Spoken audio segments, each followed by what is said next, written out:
Saya bersyukur malam ini dipercayakan secara khusus buat para wisudawan wisudawati, hari ini kita sama. Kenapa tadi saya katakan seperti yang dikatakan oleh Ibu Heliana, saya ada beberapa barangkali pendidikan-pendidikan lain, tapi saya lebih bangga dengan Harvest Academy.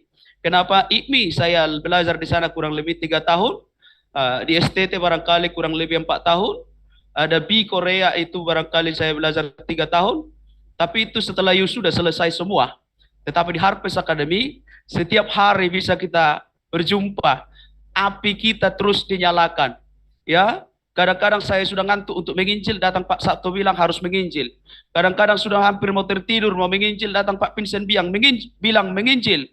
Ya, begitu juga dengan yang lain. Itulah kelebihan Harvest daripada yang lain. Saya berdoa semua alumni Harvest Academy angkatan 58 ini eksis terus, bergabung terus, menyala terus melalui Harvest Academy. Haleluya. Saudaraku, malam ini sebelum kita melakukan prosesi sudah ini, mari kita akan mendengarkan firman Tuhan yang saya kutip dari Roma 1 ayat 16. Ini firman Tuhan yang sudah sering sangat kita dengarkan. Roma 1 ayat 16, demikian firman Tuhan. Sebab aku mempunyai keyakinan yang kokoh dalam Injil. Karena Injil adalah kekuatan Allah yang menyelamatkan setiap orang yang percaya, pertama-tama orang Yahudi, tetapi juga orang Yunani. Ya. Sebab aku mempunyai keyakinan yang kokoh dalam Injil. Karena Injil adalah kekuatan Allah yang menyelamatkan setiap orang yang percaya, pertama-tama orang Yahudi, tetapi juga orang Yunani. Apa kesalahan gereja di akhir zaman, Bapak Ibu Saudaraku? Kesalahan gereja di akhir zaman ini menjadikan gereja menjadi kerajaan manusia, bukan lagi kerajaan Allah. Menjadikan gereja menjadikan kerajaan pribadi, bukan lagi kerajaan Allah. Nah, hari ini lewat Harvest Academy di angkatan ke-58 ini kita semua diajar bahwa gereja adalah kerajaan Allah, di mana kita harus melakukan misi Allah. Saya juga adalah pelayanan di gereja, tapi saya tidak mau terkungkung di dalam batas-batas tembok gereja.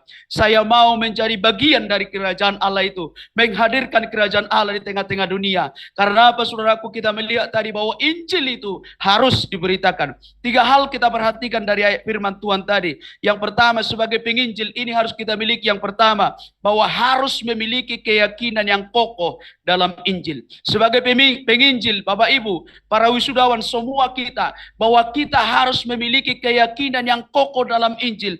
Jangan lagi meragukan kekuatan Injil. Kekuatan Injil itu tiada taranya. Kekuatan Injil itu tiada duanya. Kekuatan Injil itu luar biasa. Dia tidak tertandingi. Maka jangan lagi meragukan kuasa Injil.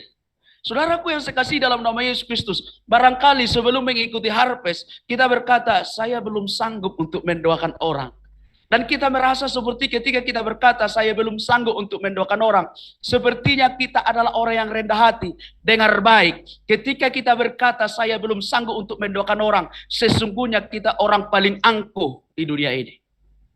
Kenapa saya mau katakan? Kalau kita merasa kita belum sanggup mendoakan orang, berarti kita andalkan diri kita. Tapi ketika kita mau mendoakan orang, yang kita andalkan adalah nama Yesus yang luar biasa. Bukankah orang yang mengandalkan dirinya orang paling angkuh? Tapi orang yang mengandalkan Yesus adalah orang yang rendah hati.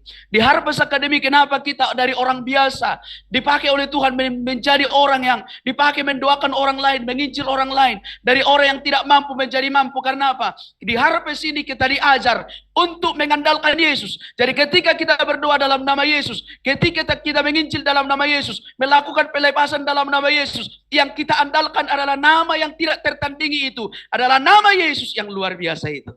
Ya, makanya saya katakan tadi, kalau kita tidak mau mendoakan orang lain dan kita berkata belum mampu, artinya kita orang paling sombong di situ. Jangan andalkan diri. Yang kita andalkan adalah nama Yesus yang luar biasa. Jadi kita harus memiliki keyakinan yang kokoh. Penginjil harus yakin penuh dengan Injil yang diberitakannya. Artinya dia tidak akan kembali dengan sia-sia. Injil yang diberitakannya pasti melakukan sesuatu yang luar biasa. Ya, saudaraku yang saya kasih dalam nama Yesus, apa jaminannya? Jaminannya di dalam Matius 16 ayat 19 dikatakan, apa yang kau ikat di dunia ini terikat di sorga. Apapun yang diikat oleh Harvest Academy lewat penginjilan kita di dunia ini pasti terikat di sorga. Apapun yang kita lepaskan di dunia ini pasti terlepas di sorga. Oleh sebab itu, angkatan 56 siap menginjil, menangkan jiwa. Apa yang kau ikat di dunia ini pasti terikat di sorga. Haleluya. Nah, saya yakin Bapak Ibu Saudaraku, firman ini adalah sesuatu hal yang harus kita yakini, harus kokoh kita di dalamnya. Kita tidak boleh gentar dengan apapun. Harus memiliki keyakinan yang kokoh dalam Injil. Jangan ragukan Injil. Wow, kekuatan yang luar biasa ada pada Injil. Ya, saya sedikit bersaksi. Sebelum hari Pentakosta, kami ada ibadah 10 malam. Jadi karena ini tempat kita, mohon maaf, kami belum punya gereja sampai sekarang. Karena gereja kita yang mau dibangun itu dihambat oleh orang-orang lain. Tapi, walaupun dihambat, kami tidak berhenti menginjil. Kami tidak berhenti memuji Tuhan. Jadi tempat di mana saya sekarang ini adalah tempat ibadah kita. Ini disiapkan oleh Tuhan melalui anak Tuhan begitu ya. Beberapa hari yang lalu karena di sini tidak bebas ibadah, apalagi malam, Bapak Ibu, maka saya ambil kesimpulan kita ibadah malam di rumah-rumah. Nah, di malam ke-8 kebetulan di tempat kami. Tetangga kami itu Bapak Ibu Saudaraku, dia memiliki satu usaha yang besar, mohon maaf, pengusaha bawang ya, bawang putih, bawang merah terbesar di daerah kami ini. Jadi di situ banyak karyawan-karyawati yang mengupas bawangnya, dan akhirnya sampah itu dibakar tepat di samping tempat tinggal saya. Jadi kalau sudah dibakar itu asapnya akan masuk. Pada saat kami ibadah asapnya masuk, dan pada saat itu saya mau berkhotbah. Saya katakan sama jemaat, nikmati saja asapnya, nanti akan menjadi berkat buat kita, saudaraku. Tapi saudara tahu, nggak nyampe 2 menit, apinya padam sendiri. Nggak ada yang padamin, Bapak Ibu Saudaraku. Nggak ada yang padamin. Saya cek setelah selesai ibadah, masih banyak sampah-sampah kering di situ, padam sendiri. Kuasa Injil tidak perlu diragukan. Luar biasa. Angkatan 58 akan dipakai Tuhan lebih dahsyat, lebih luar biasa. Kenapa? Karena sudah dengar Pak Sabto, sudah dengar Ibu Heli, sudah dengar Pak Dani, sudah dengar yang lain. Pasti angkatan 58 dipakai Tuhan lebih dahsyat, lebih luar biasa. Wah. Saudaraku yang saya kasih dalam Yesus Kristus, Injil itu memiliki kekuatan. Apa yang kita ikat di dunia terikat di sorga. Apa yang kita lepaskan di dunia terlepas di sorga. Saya mengampuni mereka. Saya tidak mau taruh dendam kepada mereka. Kenapa? Karena saya punya Injil yang melebihi kekuatan apapun. Ya. Pernah mereka cari gara-gara kepada saya. Tapi suatu saat kena kanker dia. Ketika kena kanker operasi. Suatu saat dia mau meninggal. Maka apa dikatakan? Panggil dulu tetangga kita itu. Untuk mendoakan saya. Saya masuk kamarnya. Saya berdoa. Dan sekarang dia sudah sembuh. Luar biasa kuasa Tuhan. Kuasa Injil lebih dahsyat. Amin Bapak Ibu. Haleluya. Jadi jangan lagi kita memiliki satu keraguan tentang Injil. Dan yang paling penting dalam penginjilan kita, dalam Matius 28, dikatakan Bapak Ibu ayat ke-20, dan ketahuilah, aku menyertai engkau sampai kepada akhir zaman. Ketahui, ini menyentuh aspek pikiran kita. Pak Vincent selalu bilang begini, yang membatasi manusia, yang merusak manusia adalah mindsetnya. Jadi dan ketahui itu berbicara menyentuh tentang aspek pikiran kita. Ketahui bahwa Tuhan menyertai Harvest Academy sampai akhir zaman. Dia tidak akan pernah meninggalkan kita. Tidak ada patokan waktu tertentu, untuk jangka waktu tertentu. Tidak ada, sampai kepada akhir zaman. Tidak ada patokan waktu untuk kasus tertentu, tidak ada. Apapun kasusnya, bagaimanapun Bapak Ibu Saudaraku, Tuhan pasti bela. Ingat, Tuhan tidak akan pernah mempermalukan orang-orang yang menginjil. Tuhan tidak akan pernah mempermalukan orang-orang yang memberitakan Injil. Ya. Kurang lebih 1 tahun yang lalu saya berdoa untuk orang-orang yang kesurupan. Saya tumpang tangan di 1 orang, rupanya 7 lagi menyusul.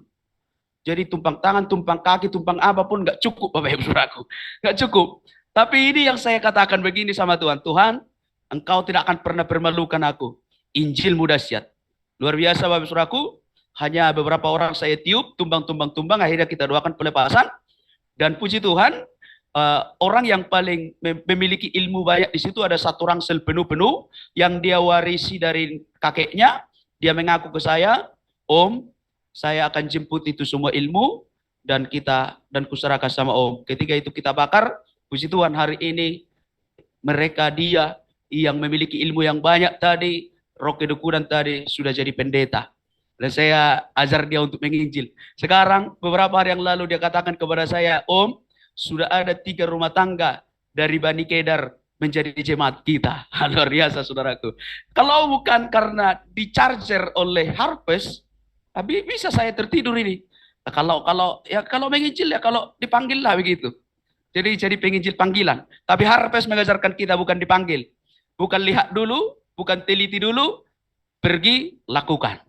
Pergi laksanakan. Haleluya. Saudaraku yang saya kasih dalam nama Yesus Kristus, ingat bahwa Tuhan menyertai kita sampai kepada kesudahan zaman. Yang kedua tadi dikatakan bahwa Injil itu adalah kekuatan Allah. Injil itu adalah kekuatan Allah. Percayalah Bapak Ibu, percayalah kita semua, manusia tanpa Injil adalah orang-orang yang tak berdaya.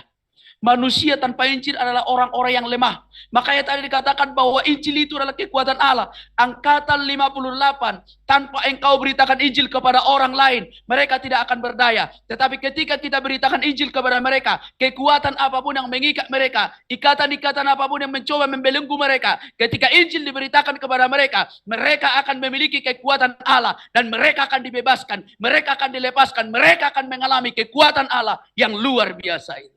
Bukankah dosa mengikat manusia? Tapi kekuatan Allah memampukan kita bebas dari dosa. Kekuatan Allah memampukan kita lepas dari dosa. Kekuatan Allah membuat kita menjadi anak-anak Allah yang luar biasa. Dikatakan tadi, kunci kerajaan Allah kuberikan kepadamu. Wah, cobalah. Saya merenungkan ini sepanjang hari ini kalau saya pergi ke rumah Pak Sabto, nggak mungkin Pak Sabto kasih saya kunci. Kecuali kalau saya jadi anaknya Pak Sabto. Ya. Itu ya. Nggak mungkin, nanti saya rampas rumahnya gitu ya. Demikian juga Pak Vincent. Nggak mungkin kasih kunci rumahnya ke saya kecuali saya jadi anaknya Pak Vincent. Kenapa kita dikasih kunci? Karena kita anak-anak Allah. Wow. Kita anak-anak Allah dikasih kunci, Bapak Saudaraku. Bayangkanlah. Kunci, seandainya Ibu Yusrida Harepa, ini sama-sama orang Medan nih, dari Nias ini. Yahoo. Iya.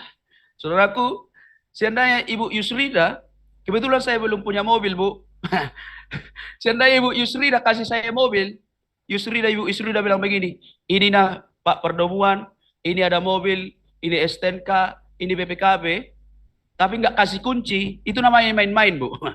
Nggak ada artinya itu. Ya kan? Tapi ketika Yusrida Harepa kasih mobil, amin, semoga terjadi. Saudara, kasih kuncinya, itu baru sah. Artinya paling tidak saya punya hak untuk minjam. Saya punya hak untuk masuk ya. Mohon maaf Ibu, itu cuma bercanda Ibu Yusrida. Harvest Academy tidak menerima donasi. Apalagi kita sama-sama di Harvest. Sekarang menjadi keluarga besar Harvest. Jadi kunci kerajaan Allah diberikan kepada kita. Harvest Academy artinya kita menjadi anak Allah dan kita berhak masuk ke dalam kerajaan Allah. Makanya tadi saya katakan gereja seharusnya menjadi kerajaan Allah. Bukan kerajaan sinode. Bukan kerajaan manusia. Bukan kerajaan pendeta. Kalau ada sahabat-sahabatku di sini. Teman-temanku di sini menjadi pelayan di gereja. Mindset kita harus diubah. Saya bertahun-tahun diubah mindset saya. Sepertinya saya dulu mencari posisi. Hari ini posisi saya diambil. Dengar baik. Posisi saya sering diambil. Tapi saya berkata, demi Tuhan, untuk Tuhan, saya tidak mau tersinggung dengan itu. Bapak rohani saya bilang beberapa hari yang lalu kepada saya, posisimu sudah diambil katanya. Enggak, saya bilang, saya sudah lebih cinta dengan penginjilan. Saya sudah lebih cinta dengan menginjil. Ya, dan saya mau katakan begini Bapak Ibu, kalau kita utamakan menginjil, kalau kita utamakan kerajaan Allah, ingatlah, tidak ada yang mampu melengsarkanmu dari posisi yang Tuhan berikan hari ini kepada kita. Saya sudah alami itu. Ya, saya sudah alami itu. Dan saya percaya Angkatan 58 ini akan lebih menyala luar biasa dipakai Tuhan. Wow, kita semua sama tuai jiwa. Jangan pikirkan, ini kesalahan kita Bapak Ibu Saudaraku selama ini sebagai gereja. Mohon maaf saya katakan. Ada teman saya bilang begini, ketika saya bersaksi, Pak, maksudku biar ikut dia ke Harvest begitu. Saya kata, Pak, saya doakan orang begini, saya doakan orang. Terus dia bilang begini, nah terus dia masuk ke gereja kita, Pak. Aduh, terlalu sempit kalau masuk ke gereja kita. Ya, yang penting dia masuk surga. Biarpun nggak masuk gereja kita, yang penting dia masuk surga, Bapak Ibu. Teman-temanku hamba Tuhan, jangan paksa orang masuk gerejamu. Yang penting dia masuk surga. Ada malaikat-malaikat surga yang luar biasa bersuka cita. Jika malaikat-malaikat saja bersuka cita, kenapa kita hamba Tuhan tidak bersuka cita? Saya senang kalau saya lihat di posting Pak Sabto, Pak Vincent, ada di baptis. Wah, kapan saya gitu ya? Kapan lagi saya menangkap jiwa ya gitu? Senang saya, suka saya. Karena apa? Karena tujuan kita orang-orang masuk surga. Biarpun nggak masuk gereja kita, yang penting masuk surga. Amin Bapak Ibu.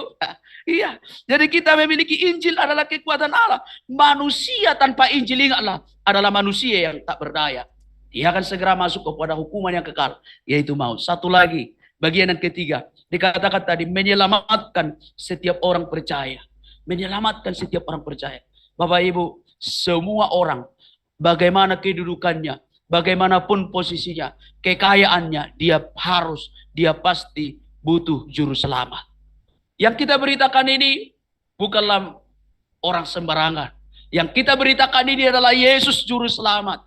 Dia punya pemegang proyek ini. Dia punya pemegang penginjilan ini. Percayalah Bapak Ibu Saudaraku, dia sanggup buka jalan. Dia akan buka terobosan-terobosan baru dalam hidup kita. Saya belajar beberapa hari yang lalu dari Pak Sabto bilang begini, minta jiwa-jiwa. Saya minta aja. Tuhan, gimana saya beritakan Injil? Terserah kau, utus saja. Aku kan hambamu. Gak mau aku pakai pikiranku. Utus saja. Berlengkapi aku. Kadang-kadang iblis bilang begini, gak sanggup kau. Aku bilang sama iblis, kau yang gak sanggup. Jangan bilang aku yang gak sanggup. Kau yang gak sanggup karena roh yang ada padaku jauh lebih besar daripada roh yang ada padamu. Tadi Pak, Ibu Heli bacakan, ada di pedalaman pelayanan kita. Dulu sebelum saya menginjil ke situ, sebelum kami menginjil ke situ, hampir tiap hari orang ada kesurupan di situ. Ada banyak anak-anak sudah umur 6, 7 sampai 8 tahun tidak bisa jalan. Ketika Injil kita beritakan, dengar baik, itu tadi kekuatan Injil. Yang kesurupan sudah bertobat, anak-anak yang tadi tidak bisa jalan sudah sekolah dengan baik. Walaupun hari ini gereja kita di situ terbuat dari tepas-tepas dan lain, karena juga tidak dapat izin. Dulu awalnya tidak dapat izin, tapi saya katakan sama jemaat, udah biar aja pakai apa adanya. Kalau dibakar nggak rugi banyak kita gitu. Gak masalah saudaraku. Yang penting Injil harus diberitakan. Injil harus diberitakan. Dan saya mau katakan hari ini setiap orang butuh juru selamat. Nias akan diselamatkan oleh Ibu Isrida Harepa. Ya, tempat saya akan kita selamat. Semua harus kita selamatkan. Ya luar biasa ini Zoom ini. Kita banyak mungkin berpikir, masa dari handphone berdoa bisa sembuh? Buktikan. Lihatlah di Harvest.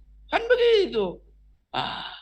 Itu membuktikan bahwa saudaraku, kuasa Tuhan itu tidak dibatasi oleh ruang dan waktu.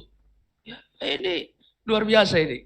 Kita belajar banyak di sini. Jadi mari kuat terus. Angkatan 58, kalau bisa jangan ada yang tidak aktif di Harvest. Ya, jangan anggap kalau nanti diminta oleh Ibu Epi, Pak Dani melayani, jangan anggap itu jeri lelah. Saya tidak pernah menganggap pelayanan itu jeri lelah.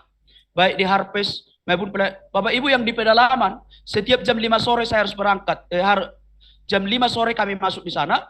Habis ibadah dari sini 2 jam perjalanan naik sepeda motor. Itu kurang lebih rata-rata lari 70-75, 2 jam perjalanan. Saya tidak pernah menganggap itu jeri lelah.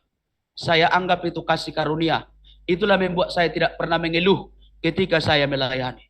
Kalau Harvest percayakan saya melayani, saya anggap itu kasih karunia. Saya menangis, saya berdoa kepada Tuhan. Berikan aku Tuhan urapan baru untuk melayani karena sudah dipercayakan di Harvest. Demikian juga pelayanan yang lain. Demikian juga penginjilan. Jangan anggap itu nanti jeri lelah. Anggap itu kasih karunia, maka tidak akan ada keluh kesah. Tidak ada sungguh-sungguh. Amin. Saudaraku. Dan untuk menjembatani manusia itu kepada keselamatan itu tadi dikatakan butuh kata percaya. Keselamatan itu gratis. Tapi ada hal yang menjembatani kita kepada keselamatan itu, yaitu kata percaya. Firman Tuhan berkata, bagaimana mereka percaya kalau tidak diberitakan? Bagaimana mereka menerima kabar baik kalau tidak ada yang memberitakan? Bagaimana mereka memberitakan kalau tidak diutus? Hari ini, Harvest Academy sudah mengutus kita. Kita harus beritakan, dan ketika kita beritakan percaya, pasti mereka memiliki iman, dan ketika mereka percaya dan memiliki iman, pasti akan diselamatkan. Tuhan Yesus memberkati. Amin. Buat firman Tuhan, kita berdoa.